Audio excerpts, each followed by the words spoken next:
today's video, i-share ko sa inyo yung 10 plants na gusto ko ngayon kasi nagandahan sila ng bongga at naglabasan sila, naglush sila. Hello viewers, ako po si Donna at nagsishare po ako, gumagawa ko ng mga video all about plants. Number one na ang tagal na nito sa akin pero lagi ko nakakalimutan na i-repat, lagi ko siyang nakakalimutan din isama sa video ko kahit kung ilang buwan na to sa akin. Pero ngayon, tumangkad siya ng bongga. Ang ganda niya na ngayon. Etong ZZ plant ko na ito, na variegated. Di ba ang mahal pa nito dati? Tingnan mo yung, yung dahon niya, super ganda. Ang ganda ng var niya, ang lalaki or chunky talaga ng var na nilalabas niya. Kasi dati nagkaroon na ako nito. Kaso lang, ang tagal lumabas ng mga variegation. Kasi parang dat lang yung nabili ko, tapos 1,000 plus pa yung nabili ko na yun. Pero, ngayon, itong nabili ko na to, super cutie talaga. Hindi ko pa siya nare-repat, pero gandang-ganda ako sa kanya. Kasi, tumangkad siya ng bongga nung nakaraan kasi nung nabili ko siya. Napakaliit lang niya. Tapos, ilang dahon lang. Ngayon, humaba na siya ng gusto. Nakakatuwa kasi itong itong mga ZZ plant natin na to. Pagka meron siyang dahon na lalabas, isang mahaba na or isang na talaga siya, isang bultuhang haba ng dahon. Ang cute ng mga dahon niya, kahit matagal siya magkaroon ng mga bagong dahon. Kahit yung mga ZZ plant na kulay green, ay, ang tagal talaga magkaroon ng mga bagong dahon. Pero, isang haba naman pag lumabas. Sulit na sulit pagka nag-propagate ka dito sa mga variegated na to kasi ang ganda ng mga lumalabas na dahon sa kanya. Dalawa to nung binili ko, dalawang stock siya, pero pinropagate ko, pinaghati ko, tapos itong isa na to iniwan ko sa akin para for keeps ko na to.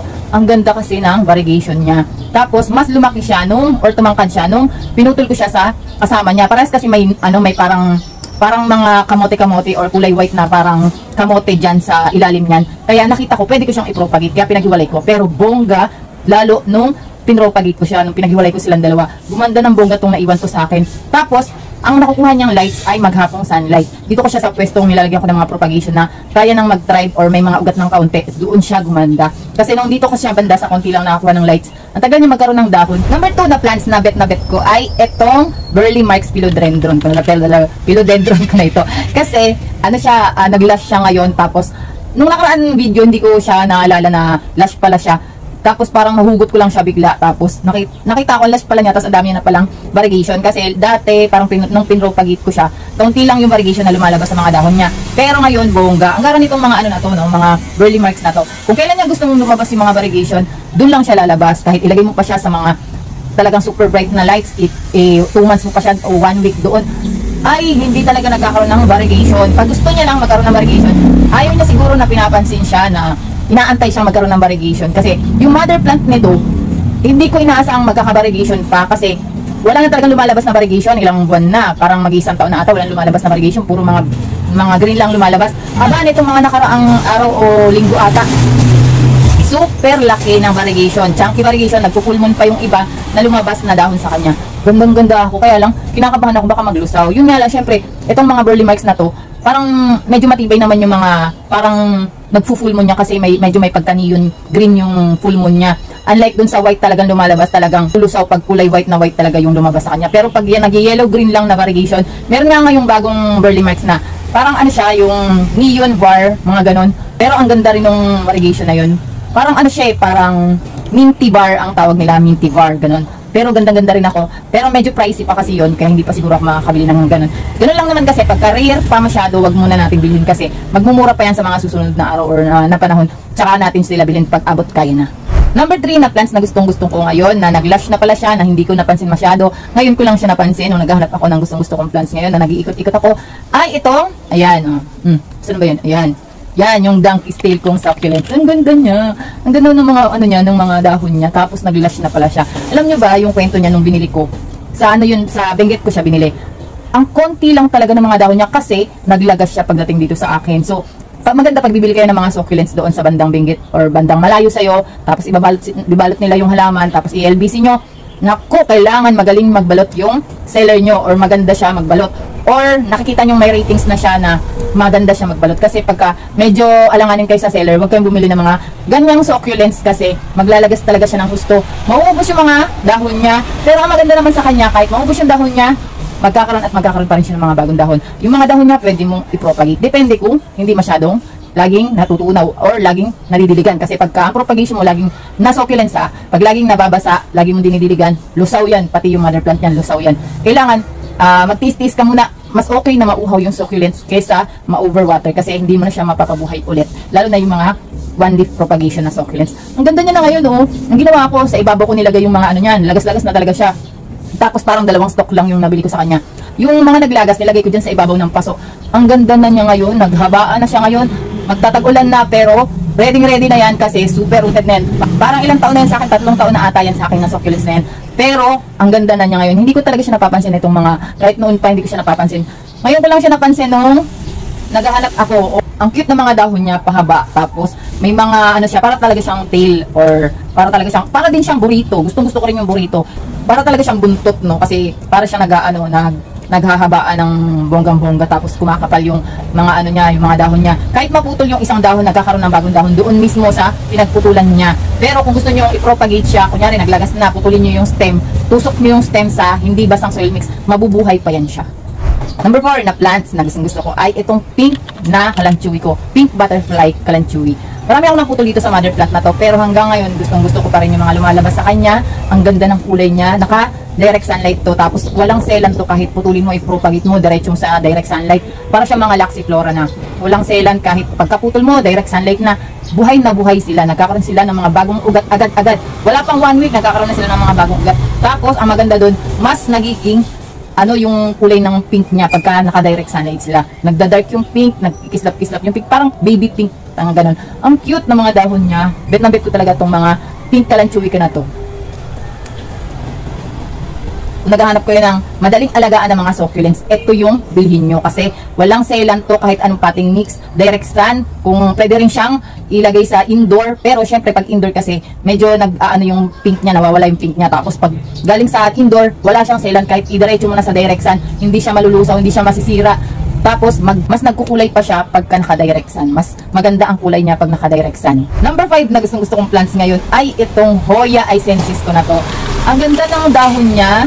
Cute na cute ako dun sa lining ng dahon niya, di ba? Tapos ang kapal ng dahon niya, easy lang din to alagaan ng mga Hoya to. Kaya bit na bit ko kahit 1 leaf propagation, nakakapagpabuhay ako. Tapos hindi siya maselang, kahit ma-overwater mo siya, hindi siya naglulusaw. Kahit ma-underwater mo siya, hindi agad siya namamatay. Maglulungkutan lang or parang kukulubot lang yung mga dahon niya, pero mabubuhay pa rin siya pagka binottom water mo. Ang ganda nitong icensis na to. Parang parang minaalala akong dahon sa kanya, nalimutan ko lang. Ang cute ng dahon niya, cute na cute ako sa kanya. Number 6 na gusto kong plants ay itong Pubicalix red ko na to. Ang ganda niya ngayon, nagkakaroon na naman siya ng bulaklak. Nung nakaraan yung bulaklak niya, parang nagkaroon ng baby or yung parang nagkabunga. Ngayon, nagkakaroon na naman siya ng bulaklak. Ayan na naman, palabas na naman. Tapos, ang maganda, meron na namang isang dito, lagayan. Tumutugong bulaklak na palabas na rin. Ay, ang ganda. Yung parang ang sipag dito talagang mamulaklak. Parang mas masipag siya kaysa sa millionaire na Hoya. Mas labas siya ng labas ng bulaklak. Tapos ang bango ng bulaklak nito, para siyang mangga na pinaghalong banana, ganun, or saging pala, English yard.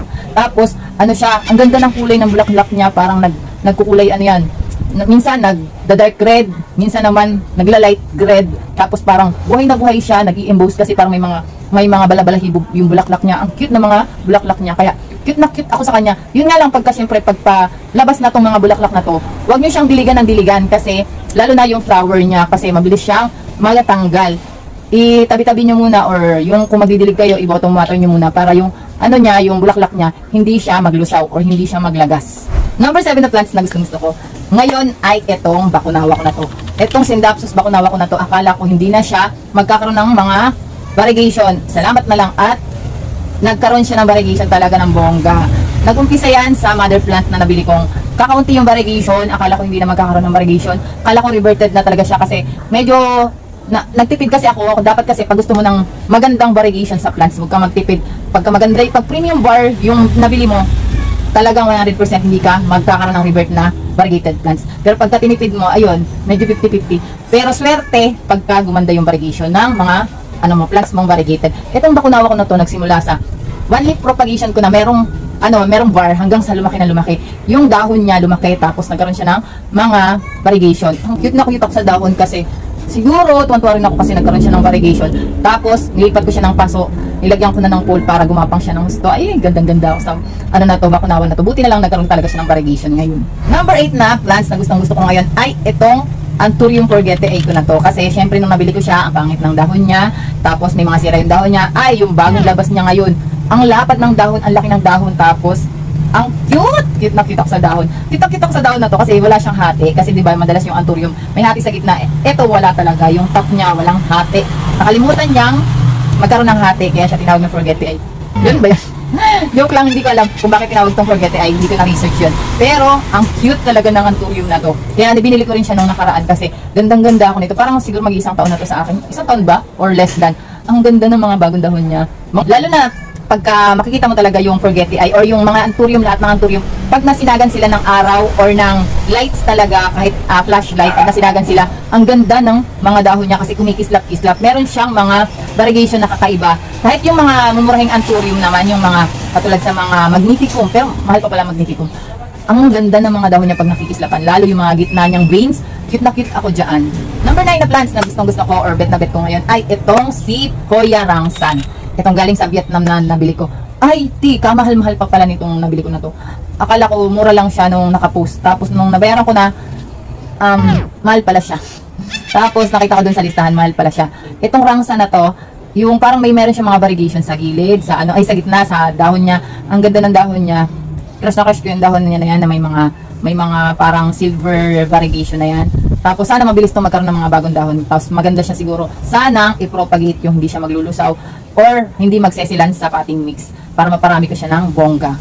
Number 10 na plants na gusto ko ay itong naglabasan ngayon kasi magtatagulan na naman, maglalabasan na naman or maglalash na naman yung mga allocation natin. Bongga na naman yung mga allocation natin ngayon.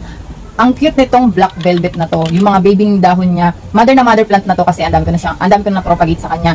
Yung mga baby niyang mga dahon, ang ganda, ang liliit na mga dahon. Tapos, dumami yung dahon niya ngayon, ewan ko kung bakit. Gumanda yung mga dahon niya ng bongga. Diba? Cutie-cutie lang ngayon yung mga ano to.